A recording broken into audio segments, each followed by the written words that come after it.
Meu nome é Benjamin, estarei lendo o texto de Hildegard Schneider, autora e líder do Ministério World Wide Wings.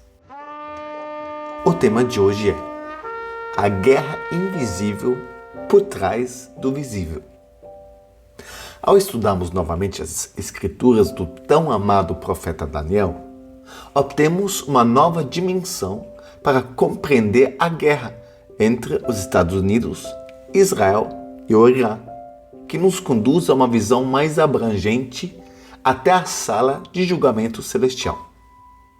Compreendemos como os julgamentos celestiais governam os acontecimentos na Terra e como os fiéis guardiões celestiais são seres celestiais que servem a Elohim e têm autoridade para executar seus decretos.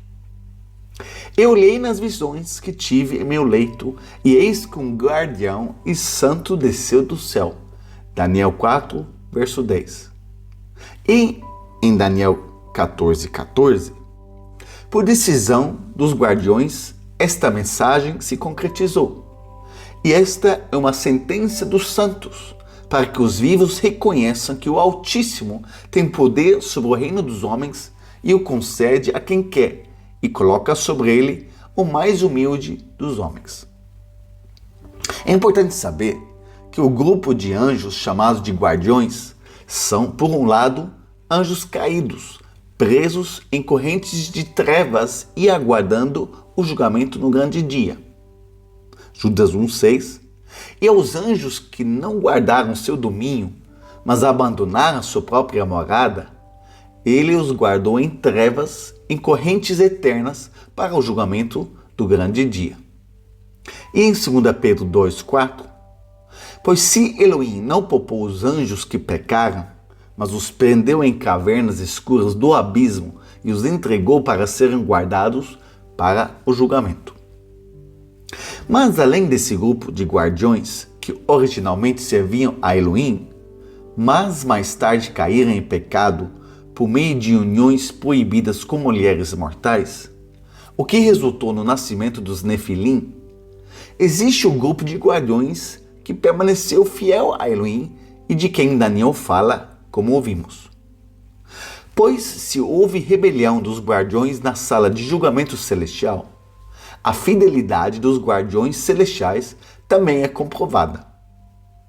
Daniel fala de como um guardião celestial comunicou ao rei Nabucodonosor um decreto celestial. Daniel 4, 20 e 22.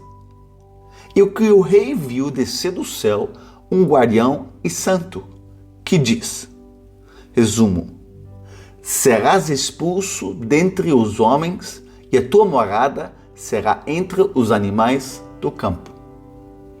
Os guardiões fazem parte do governo celestial, e a Daniel foi concedido ver essa sala de tribunal celestial.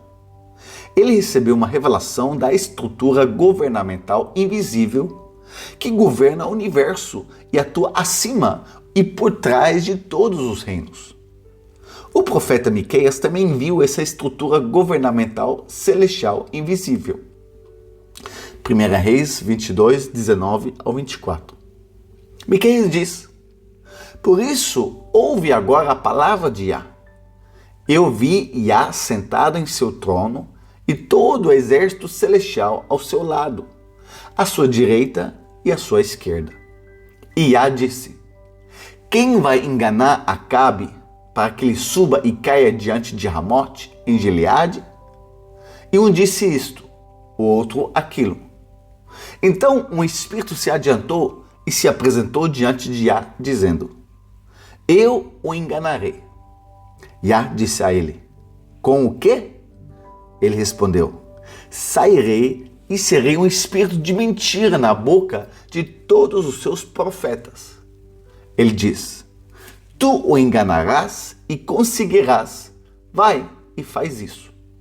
Ora, eis que Yah colocou um espírito de mentira na boca de todos os seus profetas e Yah falou mal contra ti.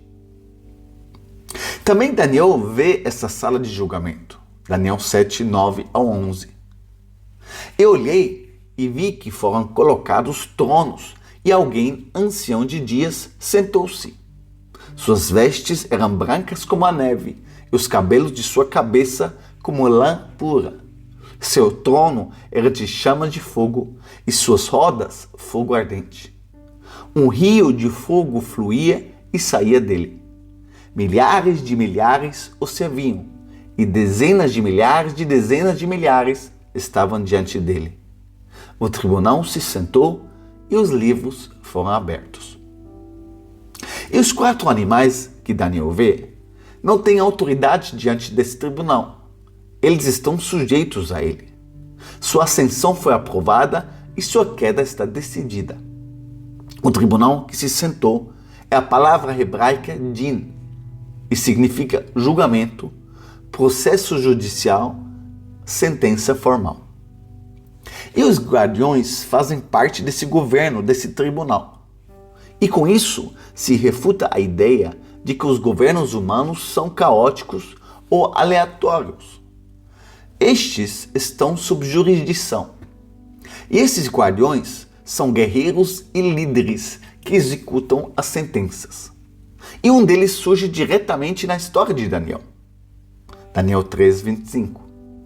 O rei Nabucodonosor respondeu: Eis que vejo 4 homens andando livremente no meio do fogo, e não há ferida neles, e a aparência do quarto é semelhante à de um filho de Deus. O rei Nabucodonosor percebeu que se tratava de um desses guardiões, e Daniel relatou exatamente isso.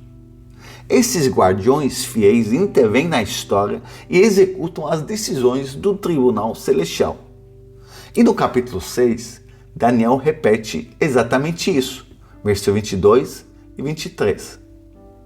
Então Daniel falou ao rei: Rei, viva para sempre!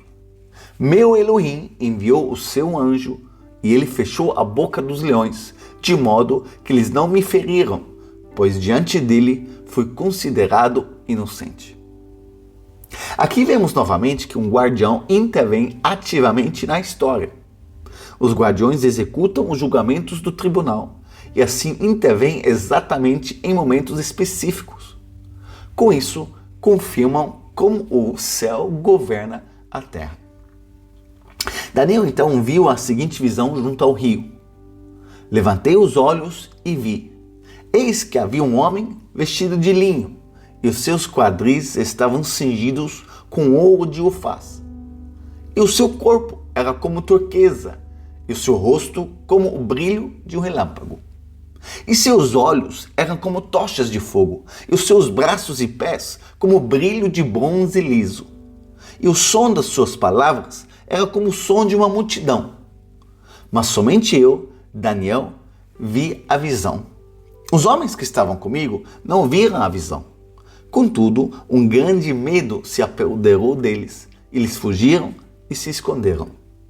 E eu fiquei sozinho e vi essa grande visão. E não restou força em mim, e a cor do meu rosto mudou até ficar desfigurado. Eu não tive mais forças. Daniel 10, do 5 ao 9.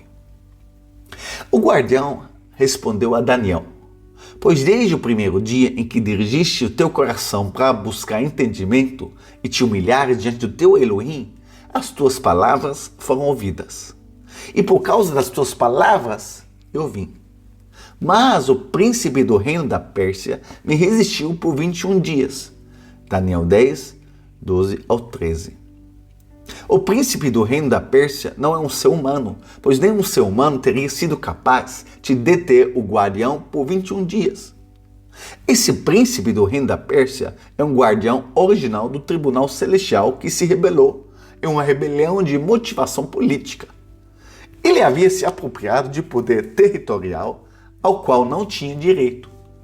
Ele começou a operar como uma potência independente para direcionar a política do governo de uma nação para seus próprios objetivos. Esse guardião corrupto não pode destruir o guardião fiel, não pode silenciar sua mensagem e não pode impedir que o decreto celestial chegue ao seu destino. Ele só consegue provocar um confronto e um atraso. E Miguel veio em seu auxílio. Miguel é um dos príncipes supremos, um membro de alta escalão do conselho divino. Daniel 10:13 diz: Mas o príncipe do reino da Pérsia se opôs a mim por 21 dias. E eis que Miguel, um dos primeiros príncipes, veio para me ajudar, e eu me tornei dispensável ali junto aos reis da Pérsia. Aqui vemos que o conflito real é cosmológico. O príncipe da Pérsia não pode destruir o fiel guardião, não pode silenciar a mensagem, não pode impedir que o veredicto do tribunal divino alcance por fim seu objetivo. Mas ele pode combater o território pelo qual essa mensagem precisa passar. Ele pode forçar um confronto que custa 21 dias de resistência. E Miguel e Gabriel estavam envolvidos em um prolongado conflito territorial com um príncipe corrupto. O que ocorre no mundo terreno reflete exatamente o que acontece nos reinos celestiais. A batalha se desenrola sobre as nações. E assim podemos saber que o desfecho já foi determinado pelo tribunal celestial, e isso há milhares de anos. E isso também se aplica à guerra atual entre os Estados Unidos, Israel e o Irã. Mas vamos agora ver o que Daniel vê no final. E naquele tempo surgirá Miguel, o grande príncipe, que defende os filhos do teu povo. E será um tempo de angústia como nunca houve desde que surgiu qualquer nação até aquele tempo. E naquele tempo o teu povo será salvo, todos aqueles cujos nomes estiverem escritos no livro. E muitos dos que dormem na terra do pó despertarão, uns para a vida eterna, e outros para a vergonha, para o abominável eterno. E os sábios brilharão como o brilho das constelações, e aqueles que guiaram muitos à justiça brilharão como as estrelas para sempre e eternamente. Daniel 12, verso 1 ao 3. Os sábios identificaram-se tão completamente com os desígnios do conselho divino, que seu papel no reino terrestre reflete o papel dos guardiões fiéis no reino celestial. Isso se torna visível em Daniel. Ele é um homem que participa dos mesmos conflitos que os guardiões. E ele e todos os que trilham esse caminho brilharão como as estrelas. Que todos sejam ricamente abençoados.